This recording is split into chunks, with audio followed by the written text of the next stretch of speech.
This call is now being recorded. Hey, it's Randy. Today is December 29th, 2021, so a few days after Christmas. So it's been a while since I've done a recording. I think the last one was on Thanksgiving. You know, the holidays in jail can be kind of depressing. This year hasn't actually been so bad. I got to speak with my family, which basically consists of my mother, my two brothers, and my nieces. And I also spoke with quite a few friends, which was nice. So, my nieces, they're just so sweet, and it always makes my day when I talk to them. I continue to count my blessings because some of the guys here don't get to speak with anyone, or maybe just a few people on the outside. So I'm pretty lucky. All right, so quite a bit has happened since Thanksgiving. I'm still here in St. Lucie County Jail, and they actually signed a deal about, I guess, almost 2 weeks ago, a week and a half, 2 weeks ago, back on December 17th. And I didn't feel very good about accepting 10 charges that I didn't do, but it probably made the most sense anyway.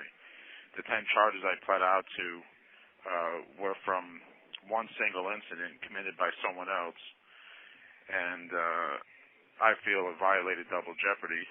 I also feel confident that these charges violated the statute of limitations because they were filed more than 4.5 years after they occurred, and the limit is 3 years. So even if you calculate the time that I was out of the state, it was still beyond the statute, at least in my understanding of it. But since my attorney wasn't prepared to argue these points, and I ended up basically getting time served on this case, I decided to just do it so I could move on and focus on getting the 40-year conviction from Lee County overturned. The other key factor in my decision was that with the offer that they gave me, the state dropped the RICO charge, and that's a first-degree felony carrying up to 30 years. RICO was racketeering, and it's really just a bullshit charge added way after the fact just to be malicious. And with any good attorney, I don't see how they could even meet the elements to convict me, but I really don't trust this corrupt system. They don't play fair. I've already seen it. And with an attorney appointed by the court, I'm not comfortable even taking that gamble. So even if I were to beat the first 10 charges, if a confused jury, convicts on the RICO, then, I end up having to fight another appeal. So quite honestly, I'm just sick of fighting. Not to mention that this St. Lucie County Jail, it's a miserable place to be. So the quicker I can get out of here to prison, where I have access to more resources to fight the first conviction, the better off I'll be. Being stuck in a dungeon with no son, limited access to the law, and then having my legal documents confiscated by this Captain Lyons, I think it's time to move on as soon as I can. So, they've got 6 to 7 of us in the cell designed for 4 people and sharing a toilet. These cells actually were built with 2 bunk beds, but I guess over the years they added a third bunk bed that is just a couple of feet away from the toilet, so it's not real sanitary. Then when there are no more bunks available, they'll just put a 7th person on the floor. So yeah, it's the goal is definitely to get this place packed so they can earn as much money as they can. So but I always tell myself it could be worse, and it certainly could. Compared to a third world country, I guess we're living in luxury. So I try not to complain. And right now I actually have a good group of guys in my room. We all get along for the most part. One guy eats toothpaste and shaving cream, conditioner, and even lead. He says it's got some kind of vitamins and minerals. I don't know, but he wakes up the room early every morning to use the bathroom, and sometimes actually he even just shits in the shower. Excuse my language, but just to be blunt. So it's become a little bit of a problem for the entire dorm, but most of us just put up with it because we don't want to set him off and create a bigger problem. So the officers don't care. There are many inmates in this general population who probably should be in the psych unit, and they just mix them in with everyone else. And to the jail's defense, they probably can't tell who the true psych patients are from those who are just playing the role in an attempt to get leniency from the court. So, it just seems that the people who deserve mental health court don't get it while others do. But that's just an observation. Without any kind of expertise involved in my end. But yeah, I've never seen so many people on psych meds until I came to jail, and that's just not here. That's at all the different jails I've been in there in this journey. So, it always kind of amazes me that with all the meds being given out, if these guys were caught on the streets with any of these drugs, they would get possession charges. But they're just trying to, I guess, keep them sedated as much as possible. But anyway. So now, even though I'm sentenced, it could still take quite a while for me to get transported to prison. Maybe even a couple of months. They're so backed up right now. One of my roommates has been sentenced since probably early October, just waiting to be picked up. I suspect I'll be here maybe through February because they're so backed up with inmates waiting to go to prison. And who knows now what will happen with this new variant of COVID, this Omicron or whatever it's called. But that could definitely slow things down even more. But regardless, I'm state property, so I guess I can go at any time. I no longer belong to the county. And then I also have a restitution hearing scheduled for February 3rd, which is kind of another joke. The state's trying to get an order for like $17,000 in restitution when there were no damages. It's ridiculous. Not to mention that the co-defendant, this guy Manny Gonzalez, whose name is on all the paperwork and who threatened the state attorney over the phone, already had restitution ordered in his plea agreement 4 years ago. He spent 2 days in jail and got probation. Yet, they're coming at me with, 10 years.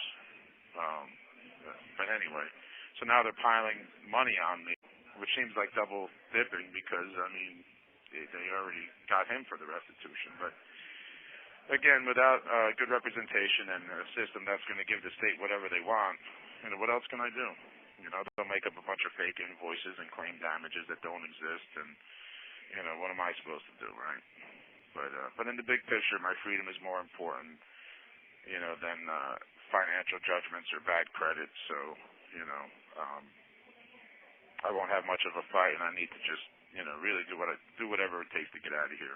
God sees all, knows all, and the true criminals will pay for their evil ways. I'm just sick of this place, and I need to do whatever it takes to go. And I guess that won't happen until they feel they've gotten all they can out of me. So for now, I'm just trying to make the best of it, make the most of my time here, and until I get transferred to prison.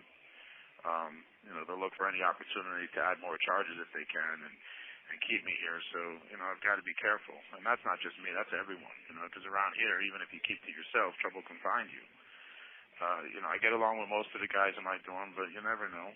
I'm still an outsider, and they either are in the same gang or they know each other on the street, a couple of weeks ago, this young kid accused me of stealing his PIN number and making phone calls on his account. Really, which is the same thing that happened to me a couple of months ago. I never even spoke to this kid before, and he was new in the dorm. I tried to ignore him, but then one day he followed me to my cell and basically tried to attack me. So, it didn't go that well for him, and I didn't hurt him, but I defended myself, and he seems to have gotten the message, but.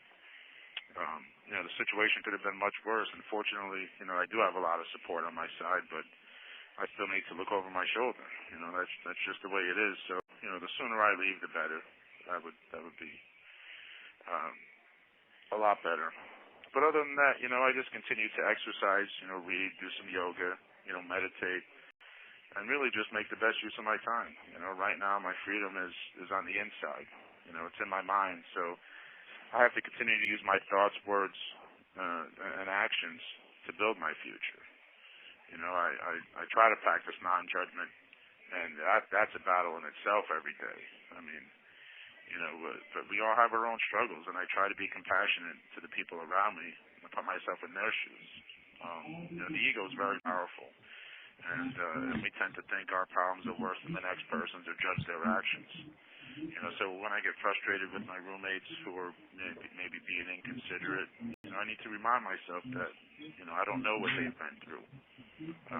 Fortunately, the majority of the guys I live with are very respectful to each other. But I still catch myself judging those who are not. So, and I'm sure I do things that bother them. So I have to remind myself of that too. We all need to coexist in this situation and try to help each other the best we can. And that's in the world too, not just here where I am. We're all connected in this massive universe. And even with that, right, we're still just these little small ant-sized specks in the grand scheme of things. It almost makes you feel kind of insignificant, but we all matter, and even being humble and practicing humility when those around you are being proud and boastful, that's its own form of ego, because even in a subtle way, you may think you're better than the other person. In other words, your perceived lack of ego is also ego in itself, right? So that kind of sounds pretty crazy, doesn't it? But anyway, that's all I have for now. But thank you for anyone who took the time to listen. I must sound like I'm a little all over the place, but I'm just trying to stay positive and become a better person, and really just make the most of this situation. I'm glad the holidays are behind us, and I'm just looking forward to the new year. And I hope you and your families have a blessed 2022 now. Wow, that doesn't even sound right?